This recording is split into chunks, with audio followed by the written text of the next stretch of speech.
and welcome to another historical fiction author chat. I would like to introduce to you debut historical fiction author, Gwen Tuinman. Is that the right way to pronounce it? Yeah, yes, Tuinman. Perfect. All right. Well, welcome to the show and welcome to the wild, wacky world of historical fiction. Everyone, I'm excited to read this, or not, well, to read you the synopsis and then introduce you to Gwen, but I really, really enjoyed this book because how different it is from a lot of the things that I've been reading. And I think you're going to really enjoy it. It came out last week. And so I hope you can go out and get your copy if you haven't already. All right, here is Gwen's bio. Pronounce your last name for me one more time so I don't blow it. Sure, it's Tuinman.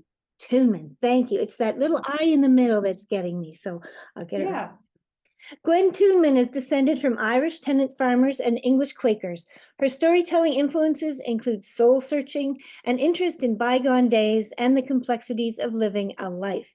Fascinated by the landscape of human tenacity, she writes about women navigating the social restrictions of their era. Gwen lives with her husband on a small rural homestead in Ontario's Kawartha Lakes region, and she has chickens, which makes her an instant friend of mine. And now I'm going to read you a little bit of, I'm going to read you the synopsis of Unrest. And again, it's very different, but it was very gritty and it was very, anyway, we'll talk more about that. I really enjoyed it. It starts in Bytown, 1836. The lawless cesspool that will become the city of Ottawa is beginning to reek of more than just swamp water. Rife with squalor, corruption, and organized crime, class injustice divides the town more starkly than the canal that bisects it, cutting off its Irish poor who are ready to fight back. On a homestead in the woods near Bytown, a domestic drama is also reaching a fever pitch. Quiet, ungainly Mariah, her face scarred in a dog attack back home in Ireland, has been living on sufferance in her sister Biddy's home since they sailed for a new life. She's treated as the spinster aunt, a farmhand working alongside Biddy's husband, Seamus. But the three of them are keeping a bitter secret. Mariah, in love with Seamus, is the mother of Thomas, the family's oldest child, and she's about to burst under the strain of making herself small. While Mariah plots to claim her rightful place in the world, Thomas keeps secrets of his own. Eager to escape the roiling tensions at home, he's apprenticed himself to a blacksmith in Bytown, but soon falls into trouble too big for him to handle. To save himself, he's made a deal with the one man colder than the devil, Peter Aylan, leader of a powerful Irish rebel gang. As danger mounts both for Thomas and for the town, there's only one way for Mariah to save her son, by becoming the hero of her own story, facing her deepest fears with a determination she never knew she had. It's a great story of survival. And again, we'll get back to that. I'm going to be quiet now. I'm going to throw it over to you, Gwen. I'm going to disappear, and I look forward to listening to you read. Thank you very much. Okay, terrific. Thank you so much, Genevieve. I'm going to actually read the first scene from Act 1. We're going to meet Mariah for the first time. She's one of the central protagonists of the novel, and it is September of 1836. My fear is a black dog, crouched and snarling in the middle of a road. It follows me everywhere. So it's been all my life. Menace lurks high and low in the snake pit known as Bytown. If money fell from the clouds tomorrow, I'd be on my way out of here as soon as I could fill my basket with the stuff. Bytown's no place for a son to learn about being a man, at least not a good man. Alas, it's my boy Thomas I'm walking there to see, at the blacksmith shop where he apprentices for a German, Mr. Mueller. Thomas prefers the song of Mueller's hammer against the anvil to the dull thwack of his daw's axe chopping white pine. With the first hairs sprouting from his chin, he fancies himself a man. Although he speaks too freely, the boy knows his own mind. In this way, he has surpassed me. Darkness began to lift soon after I left the homestead, but already the sun inches above the crimson tops of the maple groves. If I don't reach Thomas before the forge is hot enough for working iron, he'll be too busy to talk. Time is running out. Not even the tip of a cobbler's nail jabbing at my right heel will slow my pace. 4 miles to go. My boots crunch dried leaves and pine needles against the forest floor, and my mind drifts towards disheartening thoughts about Thomas's future. His appetite for freedom and Bytown's flurry of lawless mayhem have ensnared him. He forgets about his mother and looks restlessly to the horizon. Geese honk overhead. Even they wish to fly far away. Another sound rises so faintly from behind me that I nearly miss it. My shoulders tighten, and for a few seconds I hold my breath until it resolves into hooves clomping an uneven rhythm against the dirt road. As the horses draw near, I recognize the underlying rattle of a cart. Men are approaching. Keep walking, Mariah, I whisper to myself. Dew wets the hem of my skirt when I veer from the road, and the leather soles of my boots slide down the grassy embankment so that I barely keep my balance. My knuckles turn white from squeezing the handle of the basket I'm carrying. The taunts of Dermot Flynn and his sons travel across a decade and a half from behind their stone fence in County Cork to terrorize me anew. As the cart begins to overtake me, my breathing quickens. Through the funnel formed by the brim of my bonnet, the horse's whiskered muzzle comes into view. A glance downward reveals his limp. It's plain to see he needs reshoeing. The driver is a square-shouldered man with a hat pulled low on his forehead. He glances back at me for only a split second as the cart rolls past, but my chest constricts all the same. He resembles one of the Flynns. Except for Seamus and Thomas, all men do. Thoughts of my son push me onward. Since he started boarding with the Muellers a year ago, Thomas has not come home. Today he must accept our invitation to return, at least to share a meal with us. I wish for his homecoming so hard it cannot be otherwise. The entire family, Seamus, my sister, Biddy, and their children, misses my son. But I miss him more than anyone. His lengthy absence makes it even more difficult to endure my sister's resentments. Her impatience is at the root of our undoing. On the afternoon of Thomas's conception, Biddy's pestering had driven me from Mam and Daw's cottage. If not for her, I would have never braved crossing our road, making my way through the nearby copse of oak and chestnut trees and down to the river, where I found Seamus stricken with grief and bawling over the fresh news of his Daw's death. Had Biddy been content to let me grieve quietly over the ruination of my face, Seamus would never have laid his head upon my shoulder. I'd have never rested a hand on his back or kissed his hair. I was only 16. He was 22. Weeks previous, he'd carried me home after beating away the Flynn's dog, whose teeth were tearing at my flesh. When a man saves your life, you save him back. You pick up his burden and bear it as your own. I know it was a sin to lay with my sister's betrothed, but with a face as scarred as mine, you don't pause to weigh moral implications. A thin white line like a crack in spring ice begins in the center of my forehead, then opens wide and slices southeast through my brow. The deep split continues along the bone ridge beneath my eye and ends suddenly where the rounded flesh of my cheek should begin. Across the outside corner of the same eye, a crest of bunched scarlet tissue measuring 3 fingers dips over my cheekbone, then narrows and cuts downward through my lip. Our union was a sweaty and frenzied event that finished before I'd recovered the wonder of its beginning. There is a tarnished place in my heart where I lock away fragments of memory, his ragged breath, the scent of damp earth, the bed of moss cushioning my tailbone. It is difficult to unsee the look of mortification that darkened Seamus O'Doherty's face when he crawled from between my legs afterward and took measure of my disarray. Remorse still swims in his gray eyes sometimes when he looks at me and floods me with shame, although not as much as in the early days after our union. I'd say I regretted my sin, but then I'd be regretting our creation of the one good thing to come of my life, Thomas. It wasn't until a few years after we'd all immigrated to Upper Canada that pieces fell in place, and Biddy realized Thomas's da is Seamus, not a stranger on the road as I'd claimed. Since that day, Biddy has claimed the domestic realm. I mostly work outside. A line of hurt divides us as clearly as the Rideau Canal cleaves Bytown in two, with the English and gentry of Upper Town to the west, and the poor Irish and French of Lower Town hunkered along the opposite bank. We don't discuss our situation. What can be done? Biddy swore an oath to Mam and Da before we stepped off the dock at Cork all those years ago.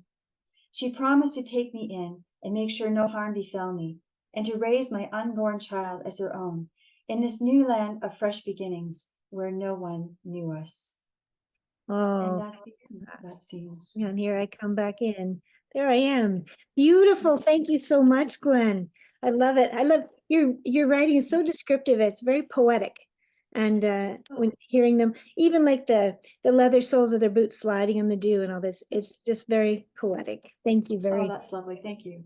So where did this story come from? What compelled you to write something? It's just very unique. I love that it's before Ottawa was Ottawa, and so we can still stay in the Canadian history, which I always love, and get back into that spot where the Irish are just starting to get a little braver and start to stand up for themselves.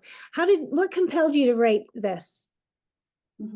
Well, there were a few factors. The first is that I learned a bit about my Irish ancestors, my fourth great grandparents who came from Ireland in 1832.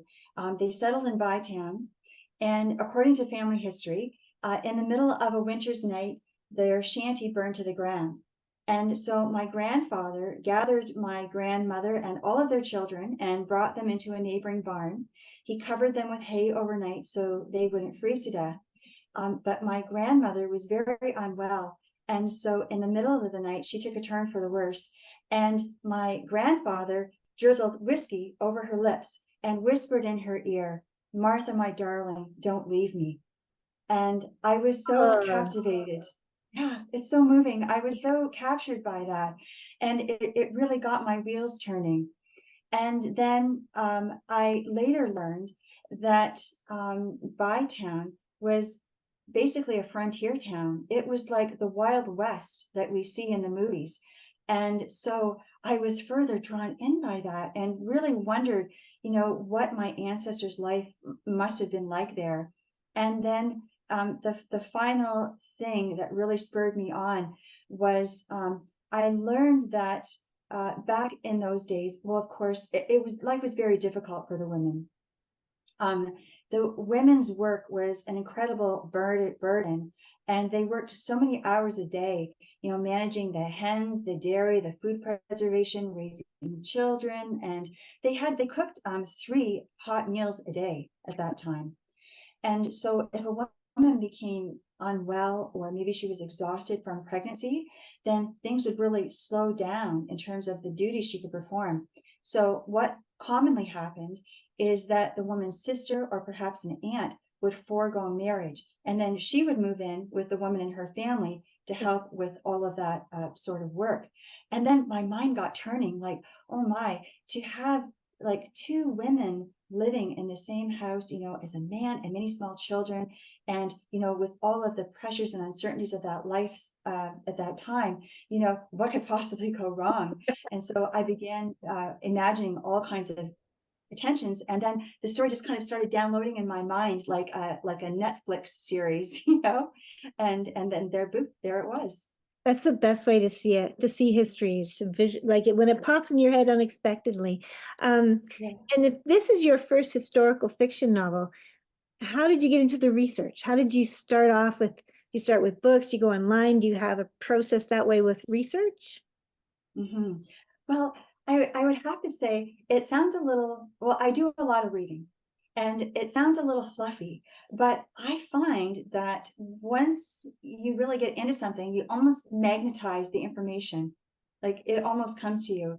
Yeah. And so I was sharing on social media, sometimes like little pieces of history that I would find. And then people who follow me would begin sending me little tidbits of information, or I would just kind of, through synchronicity, I would meet someone who could tell me things about life in timber camps I actually came across a gentleman in his 80s who lived just a few blocks from where I was when I began researching for the book.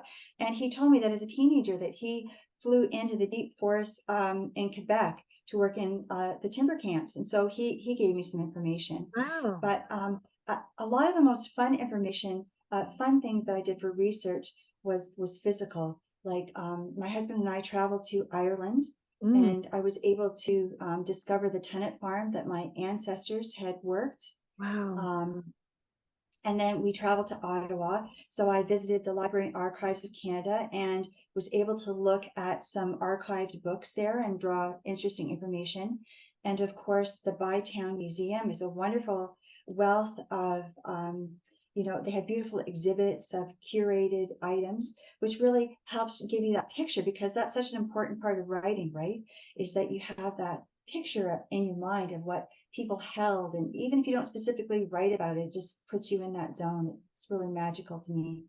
And then I also walked places where I knew my characters would be. So I know that the geography of the area has changed, but just to stand there and feel that proximity to the river, to know how many steps or how many minutes it is from like point A to point B. I also shadowed a blacksmith for part of a day Oh, at a pioneer museum. That was a great deal of fun. Just seeing all of the tools and the anvil, and I got to pump the bellows, for the forge, and so that kind of hands-on thing. We also traveled to Algonquin Park in the summer when they were having their Loggers Day event, which was just an extraordinary experience for the research. So it was like a living history event, and they had people there who were actually skidding timbers out of their own forest using harnessed horses. And I was able to spend several hours writing in the camboose, which is the big log structure where the men spent all of their time if they weren't working. And if I could just, I knew from my reading research that there could be like 50 or 60 men in there. And just to imagine that many men crammed into that small little space. And, and when they slept on bunks, they weren't individual bunk beds. They were just like slats that went down each wall.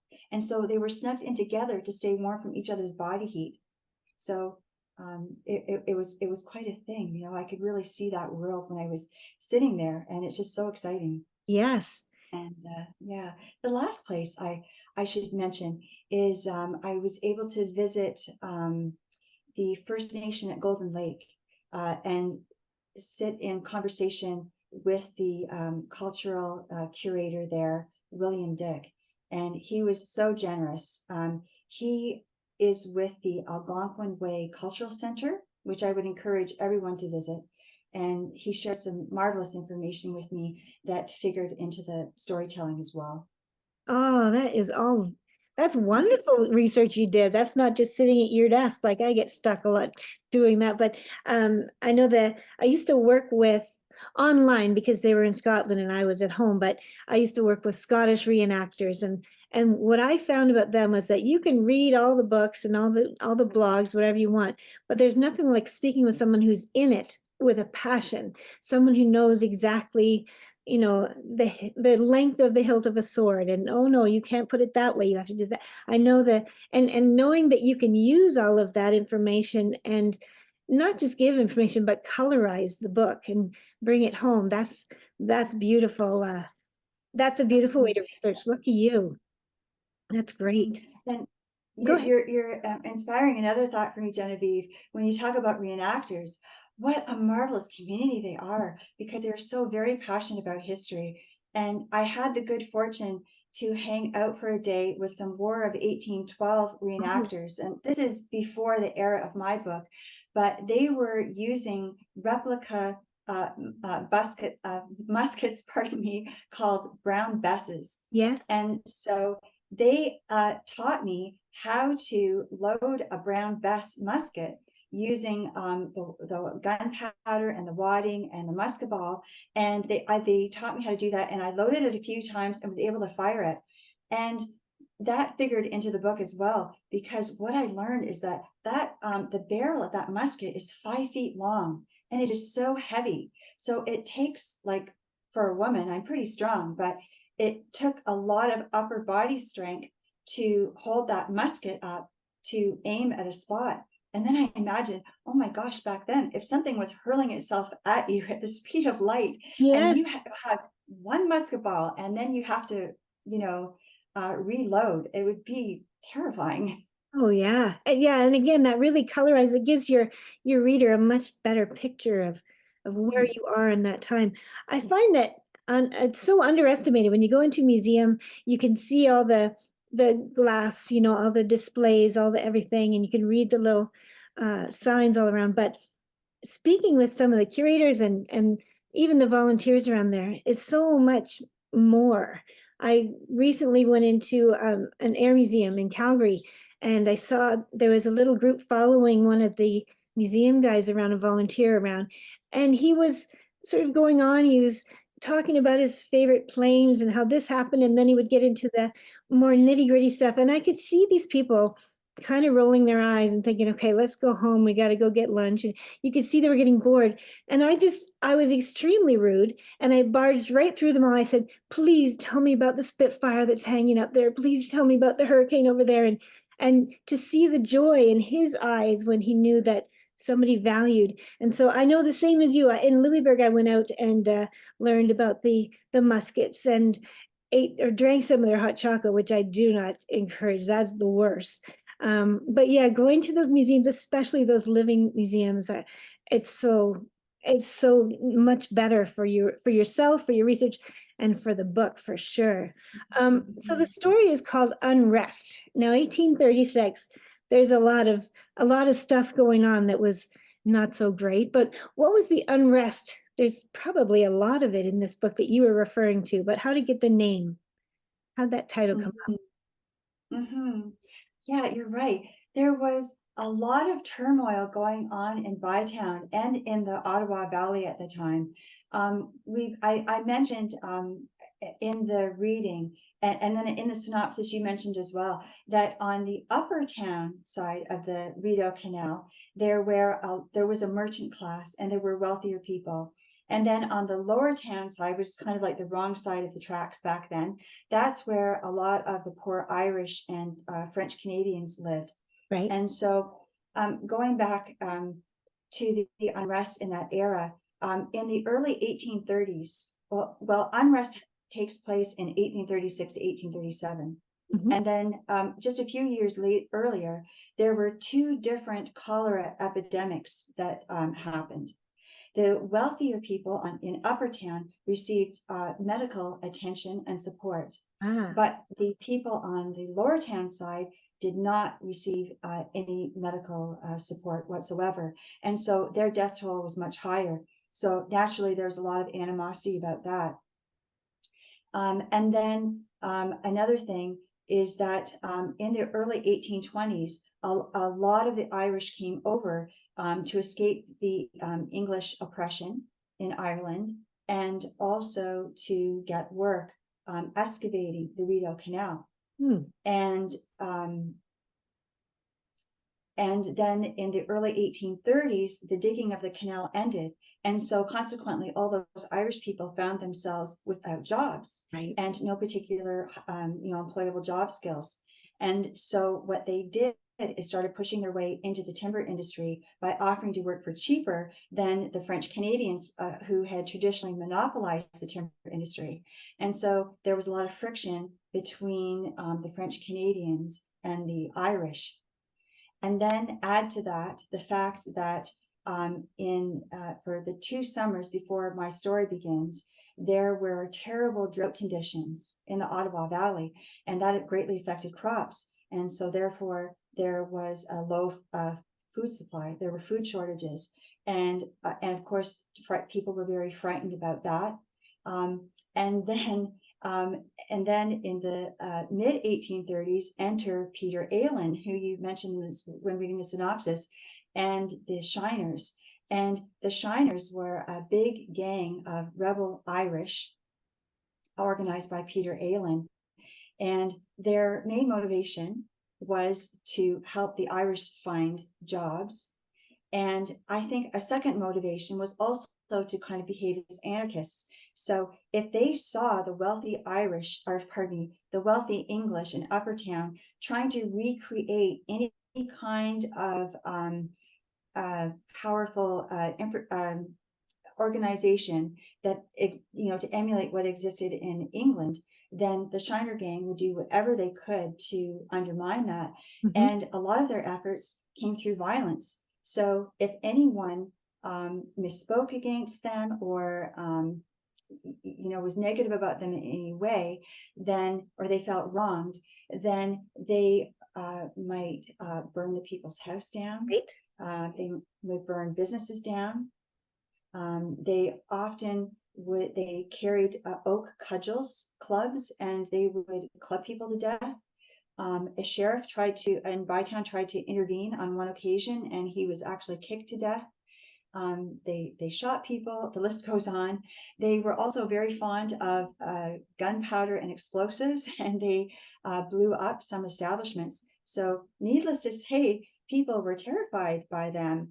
And the wealthy people and local government in Bytown pled with the government to send military support to try to get this group under control. But at the time, there was a threat of the rebellion of 1837. And so the government was reluctant to send any help. And so here you have the Ottawa Valley and all the people in Bytown left to deal with this situation on their own. Wow, that's so exciting. And then I also feel like the title works great with your lead characters, both with Mariah and with Thomas. They both their unrest is perfect for them because they are coming from a spot in their lives where they're just being quiet, and then they're going to rise up through it. So the unrest is in their souls as well as around them. One more question I have to ask you about Mariah. She was a fascinating character. She is the main character in the book, and she has so many secrets that she is dying to rip apart.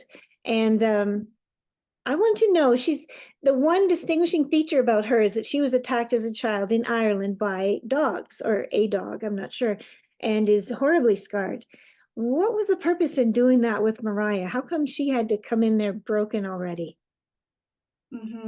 Well, I knew that with Mariah and Biddy living together, I was setting up that tension between them, and I knew that there needed to be something more between them that caused friction than just Mariah having been with Biddy's husband, Seamus, before Biddy and Seamus were married. I knew there needed to be an inequity between the two women. And back in those days, women had very few rights. And some people would argue they had no rights, I suppose. And I think a lot of women's power back then was in their appearance, in their, whether or not they met with the conventional standards of beauty.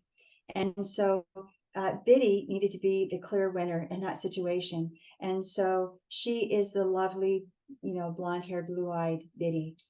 And Mariah, unfortunately, did not. She's considered in that time to be less attractive. And so then I had to determine what to do to her appearance so that she would be viewed as less attractive. And so I needed to be something that was irreversible, something that she could not camouflage, something that made her feel like somewhat of an underdog. Yeah. And so my first thought went to scarring and to dogs, because I personally would find that so terrifying. And so that's where I went. And in the novel, there is a spot in the book where Mariah says that when a woman is scarred, she's traumatized by the event, and she feels great shame in the scarring. But when a man is scarred, he attaches stories of heroism to his he attaches like a heroic story to the events that caused his scarring, and loves to tell the story. And so I thought that was kind of an interesting difference, and I thought it would be really interesting to explore how she dealt with that scarring, and also how through other characters react to her scarring, what that would reveal about them. So Yeah. I thought that was kind of interesting. Yeah, and it also, well, obviously builds in internal scarring, and I always find you got to really, I can't even remember who said it, but you should kill your babies. That was the first somebody said that, and it hurts when you damage one of your characters because they're a part of your mind and your soul when you're writing these things. But to do that to her, and then to see her come through it all right. She's not going to fall over and just let life have at her. She's going to fight back. And I love that about her. I really enjoyed the whole book. And I really, really enjoyed chatting with you today. I've learned a ton about what Canada was like back then in 1836, which is my passion, is learning more about my own country and finding out what happened here that I was never taught about, that I knew nothing about. And I've learned a lot today. So thank you very much, Gwen. Thank you for being here to chat with me today. You're so welcome. It's my pleasure. All the best with your new book. Everybody rush out there and grab Unrest. And I want to hear back from you what you think of it. Thank you so much, Gwen. Have a great day. Thank you. Take care. You too.